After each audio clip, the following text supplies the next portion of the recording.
Hi friends, welcome back to our YouTube channel S K Dabang Sontha. तो आप सभी साथियों का फिर से आपके अपने प्यारे channel S K Dabang Sontha बहुत बहुत स्वागत है। तो दोस्तों, मैं आज आप लोगों की फिर से लेके आया हूँ टेस्ट नंबर 8, जो मैंने दोपहर वाला तो 26/11/2023 को टेस्ट सीरीज नंबर का आठवां टेस्ट सीरीज आप लोग ले गया हम। तो यह बिहार सक्षता या बिहार अध्यापक परीक्षा भर्ती दोनों के लिए बहुत ही महत्वपूर्ण है और दोनों में इंपॉर्टेंट क्वेश्चन है। तो बिहार सक्षता परीक्षा का अभी लेट है, लेकिन आप लोग तैयारी अभी से कर लीजिए और मामूली मत समझिएगा कि मामूली परीक्षा का ये भी बीपीएससी के द्वारा ही होने वाला है। तो उससे पहले हमारे चैनल पर पहली बार विजिट कर चैनल को सब्सक्राइब करके बेल नोटिफिकेशन दबा लें, जिससे आने वाले आपको education update, teacher update, salary update, job update और एम्प्लॉयमेंट मैगजीन सभी प्रकार के आप बीपीएससी और टीआरई सभी प्रकार के अपडेट्स आप लोगों को देखने मिलता है। तो आज का जो टॉपिक है वह है विज्ञान विषय के अत्यंत महत्वपूर्ण विज्ञान में, जिसमें हम लोग ह्यूमन बॉडी अपने शरीर के बारे में से जितने जुड़ी है सभी को हम लोग क्वेश्चन आंसर देंगे। 46 क्वेश्चन आपको इसमें अटेम्प्ट करना है। तो 46 क्वेश्चन को देखना है, आप छोड़ के नहीं जाना है और सभी क्वेश्चन को किस तरह से लिखना है वो मैं उसमें बताने वाला। तो भाई इसके दबंग सुनता तो चलते हैं हम लोग, लेट्स गो। तो हम लोग चलते हैं क्वेश्चन आंसर की ओर और वही दिखाएंगे आप लोग। तो अपना लाइक करें, सब्सक्राइब करें और अपने दोस्तों में शेयर करना। जितना भी आपको इसको जुड़ा है तो आप उसमें टेलीग्राम में जुड़ सकते हैं। टेलीग्राम है, 2 व्हाट्सअप लिंक भी दिया है, उसमें भी आप देखकर वहाँ से भी ज्वाइन कर सकते हैं और आपको वहाँ से डायरेक्ट सीधा मिल जाएगा। तो चलते हैं हम लोग मोबाइल के स्क्रीन पर और दिखा रहे हैं आपको आज का जो इम्पोर्टेंट क्वेश्चन है ह्यूमन बॉडी से, उसको दिखाएंगे। तो दोस्तों, आ गए हम अपने मोबाइल के स्क्रीन पर और आप देख रहे हैं बिहार सक्षमता बिहार अध्यापक भर्ती परीक्षा बीपीएससी टीआरई 2.0 2023 और तो टेस्ट नंबर है 8 और 26/11/2023। आज 26 नवंबर संडे है, तो आज मैं 3 टेस्ट बना दूंगा। तो भाई इसके दबंग सुनता सवेरे वाला मैं टेस्ट नंबर 7 1 से लेकर 7 को आपको डिस्क्रिप्शन, आई बटन और टेलीग्राम सभी चैनल मिलेगा। तो आप लोग वहाँ एक बार दबंग सुनता मेरे द्वारा बनाया गया for all types of education, teacher news, salary, job update, magazine सभी प्रकार के मैगजीन को आप लोगों को यहाँ मिल जाएगा। तो आप लोग बेल को दबा के सब्सक्राइब करके बेल दबा लें। तो आज हम लोग का क्वेश्चन है विज्ञान विषय से अति महत्वपूर्ण प्रश्नोत्तरी। विज्ञान विषय से जुड़ी हुई क्या है महत्वपूर्ण प्रश्नोत्तरी। तो हम लोग स्टार्ट करते हैं। तो आज हम लोग पढ़ेंगे पहले मानव शरीर। तो जितना भी क्वेश्चन है सबको आप लोग को कॉपी में लिख लेना है या स्क्रीनशॉट कर लेना है या वीडियो को आप लोग बार बार देख के भी कर सकते हैं। चलिए स्टार्ट करते हैं हम लोग। आज का पहला टॉपिक है, पहला है लाल रक्त कोशिका कण रेड ब्लड सेल का निर्माण होता है। आरबीसी का निर्माण कहाँ होता है? तो वो है अस्थि मज्जा। अस्थि मज्जा यानी क्या हुआ? हड्डियों के बीच में जो क्षेत्र होता है उसको बोलते हैं अस्थि मज्जा।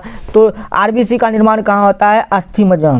चलिए दूसरा क्वेश्चन है, लाल रक्त का जीवन काल होता है तो 120 दिन। लाल रक्त आरबीसी का जीवन काल कितना होता है? 120 दिन। और श्वेत रक्त कणिका का जीवन काल कितना होता है? 1 से 4 दिन। ये भी हम लोग दिखा देते हैं। तो लाल रक्त आरबीसी का जीवन काल 120 दिन और डब्ल्यूबीसी का जीवन काल कितना? 1 से 4 दिन। नेक्स्ट क्वेश्चन चलते हैं 3 नंबर, श्वेत रक्त कण व्हाइट ब्लड सेल को कहा जाता है ल्यूकोसाइट। श्वेत रक्त कण को क्या कहते हैं? व्हाइट। डब्ल्यूबीसी को क्या कहता है? ल्यूकोसाइट। तो बहुत ही बढ़िया वाला क्वेश्चन है, तो आप लोग उस पर जरूर ये करिए और सारा क्वेश्चन को एक भी आपको स्किप करना नहीं है और पूरा याद कर लेना है कि जब तक दौड़ेंगे नहीं छोड़ेंगे नहीं, एकदम बीपीएससी करने रहना है। इसके बाद देखिए, लाल रक्त कोशिक आरबीसी को कहा जाता है। आरबीसी को क्या कहता है? एरिथ्रोसाइट।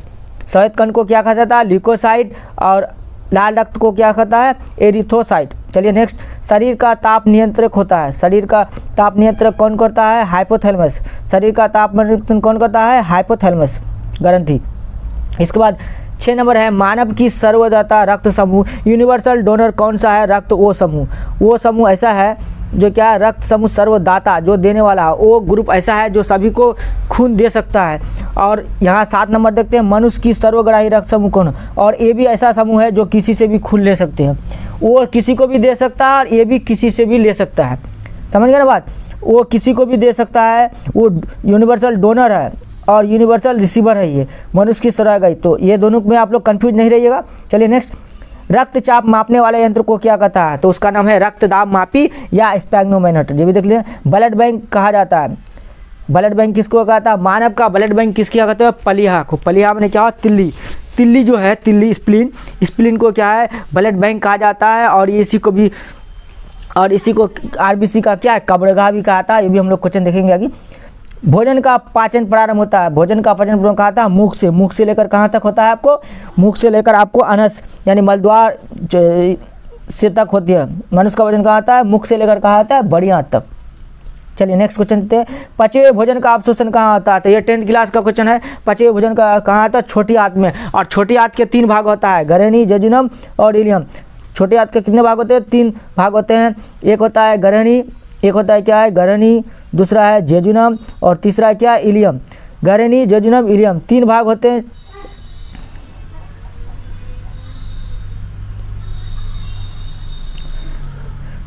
तीन भाग होते हैं, गहरेनी, जेजुनम और इलियम।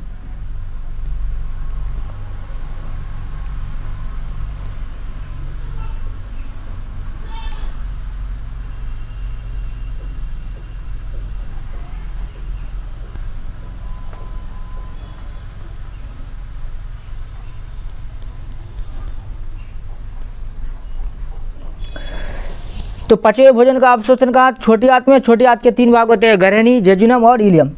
पित्त बाइल स्रावित होता है। पित्त कहाँ से निकलता है? ये यकृत यानी लीवर से द्वारा होता है। और एक बता देते हैं, लीवर का वजन कितना होता है? 1.5 किलो, 1.5 kg। विटामिन ए संचित रहता है। विटामिन ए कहाँ संचित रहता है? यकृत में। विटामिन ए कहाँ रहता है आपको? यकृत, लीवर में। शरीर की सबसे बड़ी ग्रंथि क्या है? यकृत है। शरीर की सबसे ग्रंथि भी क्या है? यकृत है। यकृत से जितना भी क्वेश्चन होगा हो जाएगा। शरीर की सबसे बड़ी ग्रंथि कौन सी है? यकृत यानी लीवर है। सबसे छोटी ग्रंथि मास्टर ग्रंथि किसको कहता है? पिट्यूटरी। सबसे छोटी ग्रंथि यानी मास्टर ग्रंथि कौन है? पिट्यूटरी या पीयूष ग्रंथि को मास्टर ग्रंथि कहते हैं। मनुष्य में पसली रिब्स की संख्या होती है। मनुष्य में पसली रिब्स की संख्या कितनी होती है? 12 जोड़ी पसली होती है दोनों तरफ कितना? 12 जोड़ी पसली होती है। शरीर में कुल हड्डियों की संख्या 206, 208। वो तो जानते हैं कि बड़ा सब आदमी में 206 और छोटा बच्चा में 208। शरीर में मांसपेशियों की कुल संख्या कितना है? तो शरीर में जितने मसल्स हैं वो है 639। लार सलीवा में पाए जाने वाला एंजाइम होता है। लार सलीवा में पाए जाने वाला एंजाइम। तो लार में कौन सा एंजाइम पाया जाता है? वो है टाइलिन एंजाइम। कौन सा एंजाइम? टाइलिन में। मुख में जो होता है वो टाइलिन एंजाइम। और लार कितना है? लार मनुष्य के शरीर की कितने प्रकार के लार ग्रंथि है? 3 है। पैरोटिड, सबमेंडुअल और सबलिंगल 3 प्रकार के लार ग्रंथि है। और उससे कौन एंजाइम निकलता है? टाइलिन। लिंग निर्धारण कहाँ से होता है? लिंग निर्धारण कहाँ होता है? तो लिंग निर्धारण पुरुष के क्रोमोजोम में होता है। लिंग निर्धारण क्या? पुरुष के शुक्राणु यानी क्रोमोजोम में होता है। पुरुषों के शुक्राणु में कौन कौन सा होता है? एक्स और वाई। एक्स मिलने से क्या हो जाएगा? बेटा हो जाएगा। और एक्स मिलने से क्या है? बेटी हो जाएगा। एक्स वाई मिलने से बेटा। चलिए, मनुष्य का हृदय होता है। मनुष्य का हृदय कितने होता है? 4 कोष्ठकी होता है। मनुष्य का हृदय कितना होता है? 4 कोष्ठक होता है। 2 अलिंद और 2 नीले। एक नीले ऊपर, एक नलिंद और नीले नीचे।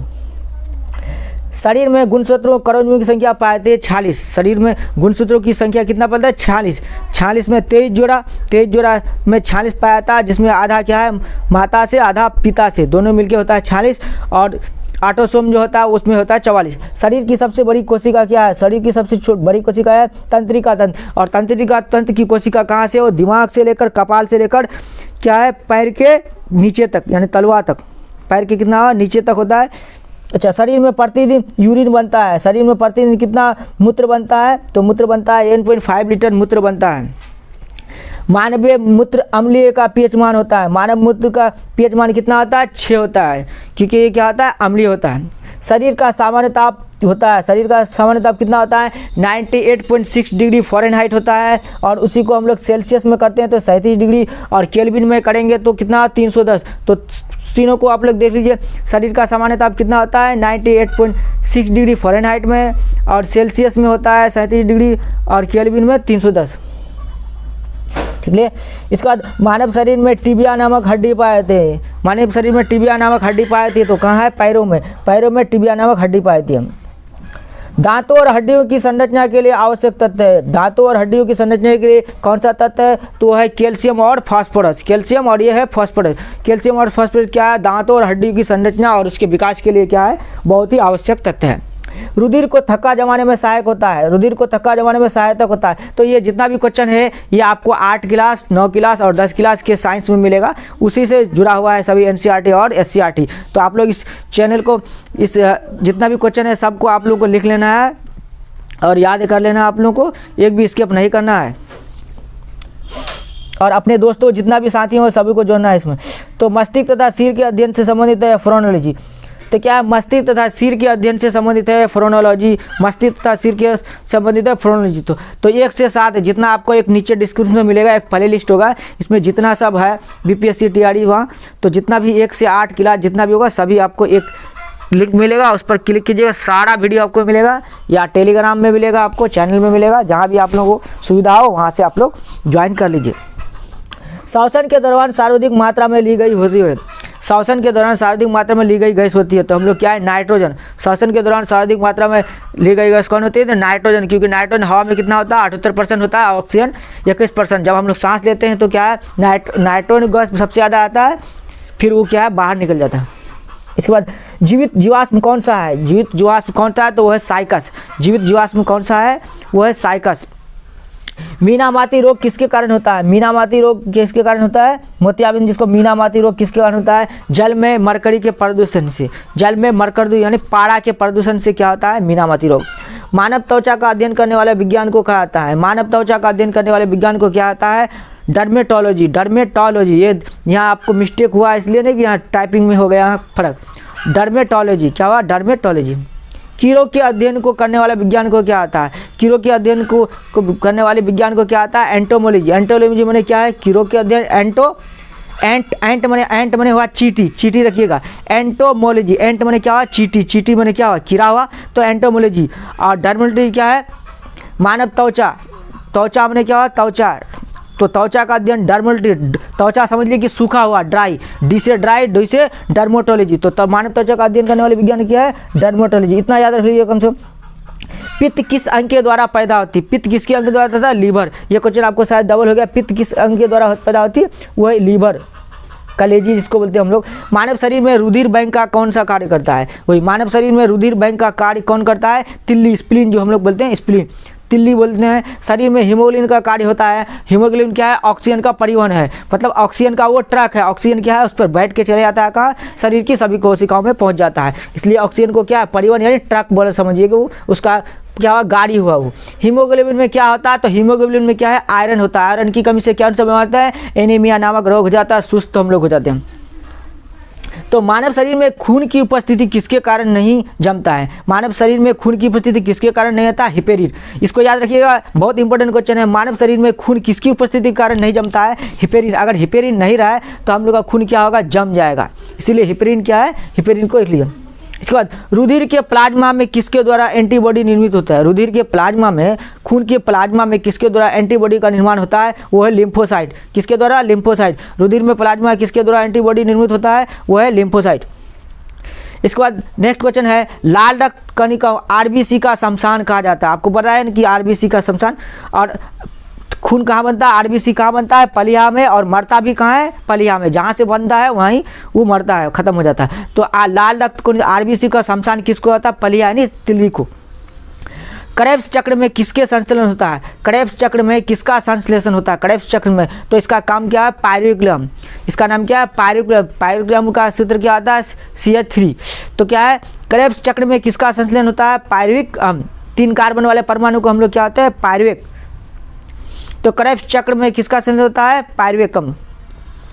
मानव शरीर में यूरिया का निर्माण कहाँ होता है, मानव शरीर में यूरिया का निर्माण कहाँ होता है, एकित लीवर में होता है। लीवर में क्या बनता है, यूरिया बनता है, और वो फिल्टर होकर फिर हम लोग का क्या, मूत्र द्वारा बाहर निकल जाता है। तो रक्त की अशुद्धियाँ किसके अंग में जाकर छनती है, बिक्क में। वही अभी हम लोग पढ़े, रक्त की अशुद्धियाँ किस अंग में जाकर छनती है, तो बिक्क। बिक्क हम लोग का क्या हुआ, किडनी जो हुआ, जो 2 सीम के तरफ 2 तरफ रहता है, किडनी में क्या है, किडनी हम लोग का फिल्टर है, समझ लिया, किडनी क्या है, हम लोग का फिल्टर है। ये पदार्थ जितने भी नाइट्रोजन पदार्थ, यूरिया पदार्थ और जितना भी ये है उस गंदगी पदार्थ को वो क्या है, साफ करती है, उसी से हम लोग को क्या है, और जो खराब हो जाएगा तो उसको डायलिसिस किया जाता है, तो बिक्क में।